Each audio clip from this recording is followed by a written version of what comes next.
The European Union has identified Kenya's election as one of the most expensive in the continent amid rising financial challenges in the country. 3 months after the general elections, the EU now wants stakeholders to address the high cost implications as the country continues to grapple with drought challenges. Elections actually give us an opportunity to talk about many things. Many times we are only talking about technology. You know, sometimes I wonder, why is it that we employ technology when we don't trust it? You know, people trust technology because they won't trust their next neighbor. But technology doesn't work without human intervention. So if you don't trust humans, unless then we have algorithms that run the elections, we all just go, our pictures are taken, maybe we take our irises, and then you say, I'm voting for X, and you walk away, and the machine tabulates. And even then, I can bet you there is somebody who will say, machines don't recognize people from area X, or they are biased about people who have particular genetic makeup or particular height.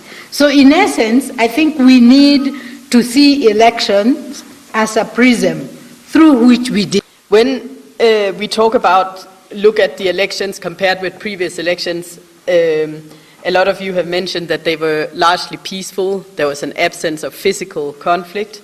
And I think also being a woman myself and women's participation in elections is a big priority for the EU around the world, just as participation of youth and people with disabilities is something we generally promote.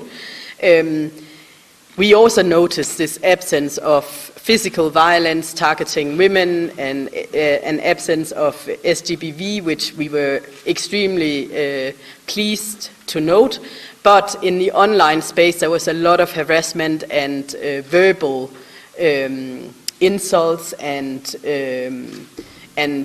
strong language used, both among different candidates, but a lot of it was really targeting female candidates and their supporters. So this is something that we believe that Kenya should try to address, and it's also something that's included in the priority recommendations from the EU election observation mission.